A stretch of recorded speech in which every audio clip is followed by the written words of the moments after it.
Olá pessoal, aqui é a Ana Flávia, professora de Ciências e Biologia, e hoje nós vamos falar sobre classificação de seres vivos e taxonomia, que é o conteúdo da explicação da semana 1 do PET volume 5.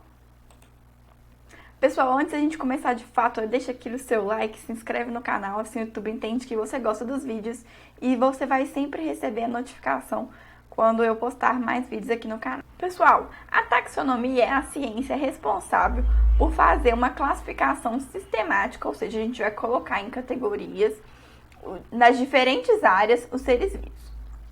Então, a categorização desses seres vivos em diversos grupos ela é baseada de acordo com a semelhança que eles possuem. Desde o início da humanidade, a gente procura conhecer, estudar e classificar esses seres vivos do nosso planeta. Atualmente, estima-se que existem 50 milhões de espécies animais e vegetais. E ainda existem cientistas que acreditam que esse número possa ser o dobro. A taxonomia, ainda falando de taxonomia, os cientistas procuram dividir os seres vivos em grupos com semelhanças e afinidades, principalmente para facilitar o estudo dela.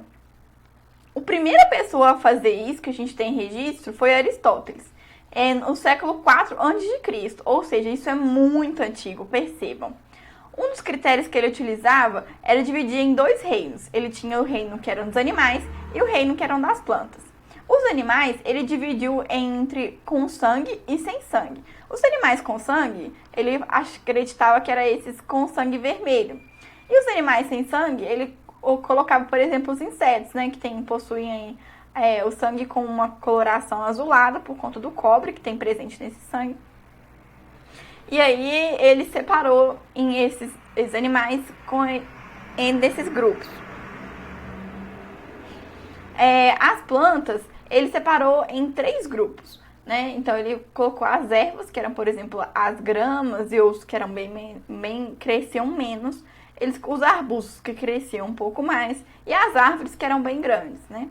E já foram feitas diversas formas de classificação da vida na Terra, e até mesmo como classificação dos animais de acordo com o seu hábito, ou seja, com a forma de se viver. Então, por exemplo, os que viviam na terra, os que viviam na água, ou aqueles que voavam, né, que são considerados que vivem no ar. Pessoal, falando sobre classificação dos seres vivos, a classificação que usamos atualmente é esta. A gente vai ter os reinos. Nós temos atualmente 5 reinos. Esses reinos, eles vão compreender algumas características que são muito semelhantes. Então, a gente tem o reino Monera, que vai ser o reino das bactérias. A gente vai ter o reino Planta, que vai compreender todas as plantas. A gente vai ter o reino Fungi, que vai ser o reino dos fungos. O reino Animal, que vai compreender os animais, né? Esse reino animal também pode ser chamado de Animalia. E o reino Protista, que vai compreender as algas e os protozoários. Pessoal, os reinos, eles vão agrupar algumas semelhanças. Então, as bactérias, por exemplo, elas são muito semelhantes, por isso elas ganharam reino. As plantas são bastante semelhantes, também ganharam outro, e assim por diante. Mas, dentro desses reinos, a gente vai ter alguns filos. Então, por exemplo, dentro do reino animal, o reino Animalia, a gente vai ter, por exemplo, o filo dos cordatos, que é o filo que a gente pertence. Ou seja, todos aqueles que possuem coluna vertebral então, estão dentro desse filo chamado cordato. Então, ou seja, nós somos animais, então nós estamos no reino Animalia. E segundo, a gente tem coluna vertebral, então a gente está no filo dos cordatos. Dentro desses filos ainda temos as classes. Então, por exemplo, nós somos da classe dos mamíferos, mas existem também outras classes de animais. A gente tem a classe dos anfíbios, a classe dos peixes, das aves, dos répteis. Então, a gente tem diversas classes. Além disso, dentro das classes, ainda não foi possível organizar corretamente esses seres vivos. Então, surgiu-se uma outra categoria de classificação, a ordem. Então, nós, por exemplo, fazemos parte da ordem carnívora. E ainda que vão compreender vários ainda seres vivos. Por exemplo, nós também estamos dentro dessa ordem carnívora, estamos nós e, por exemplo, um tigre. Nós temos algumas semelhanças, somos mamíferos, mamamos ao nascer, temos pelos, mas nós somos bastante diferentes. Então ainda criou-se uma outra categoria. Então, a categoria das famílias. Então, a nossa família é, por exemplo, a Hominidae. Então, compreende aí uma grande característica. E além disso, nós ainda vamos falar que tem outros tipos de Homo. Nossa espécie é a Homo sapiens. Mas vocês já ouviram falar aí de filmes, televisão, reportagem, que a descoberta, por exemplo, de um fóssil, de um Homo erectus, né? Então, existem outros seres, né, que foram parecidos conosco em algum momento. E aí, a gente está falando de gênero. Então, a gente faz parte do gênero Homo, que a gente por conta que a gente é Homo sapiens, mas tem o Homo erectus e outros tipos. Então, quando a gente desce um pouco mais nessa classificação, a gente está falando de espécie. Então, a nossa espécie é a Homo sapiens. É a espécie, ela fala o maior grau de semelhança entre os seres vivos.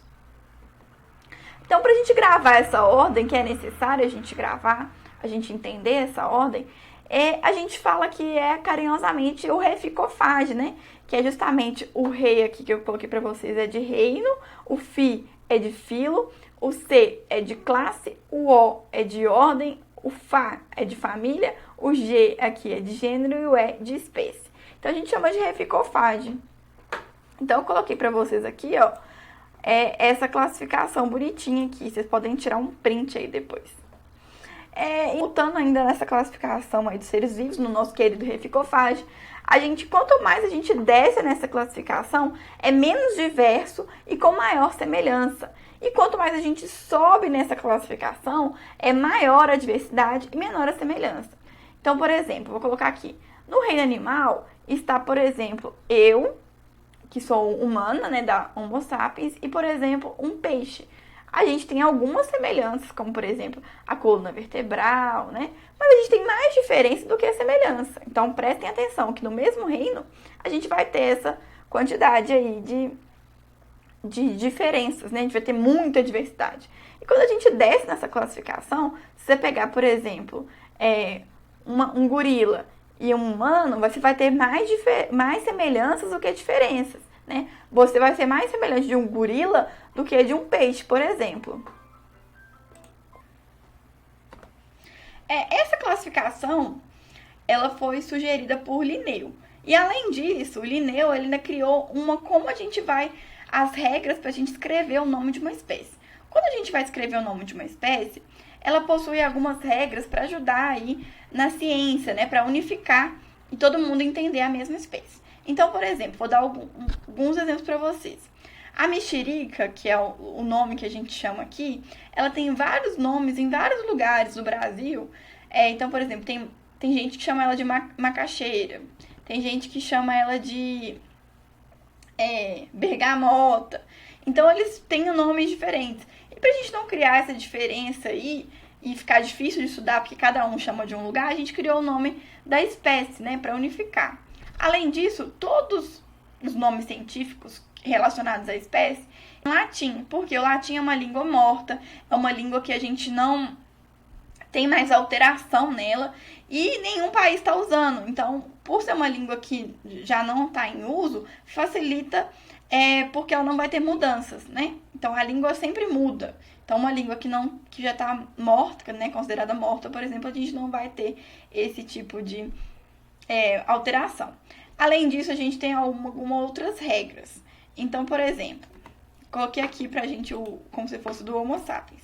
Então, a do Homo sapiens, a gente vai ter a regra sendo tudo em latim, a primeira letra sendo maiúsculo, que se refere ao gênero. Então, todas as vezes que a gente tiver uma letra maiúscula no início, ela tá falando sobre o gênero. E o segundo nome que aparece é o epíteto específico, que é o que realmente é referente à espécie. E esse vem com o nome minúsculo. Então, a gente está retomando aí. Primeira letra maiúscula, segunda letra minúscula. Além disso, para ser espécie, tem que ter esses dois nomes, tá? Então, o que se aparecer um só, não é uma espécie, tá? Espécie é com dois nomes. O primeiro com gênero e o segundo com epíteto específico. Além disso, ele deve estar em destaque no texto. Preferencialmente, a gente pede de itálico, né? Que é aquela que fica um pouquinho mais tombadinha, assim. Mas aí você pode colocar em negrito, né, destacando do texto, ou você pode sublinhar, fazer aquele risco embaixo. todos esses atendem aos critérios. Pessoal, se você ficou com alguma dúvida, deixa aqui embaixo nos comentários que eu respondo você. Deixe seu like, se inscreva no canal e até semana que vem. Tchau, tchau!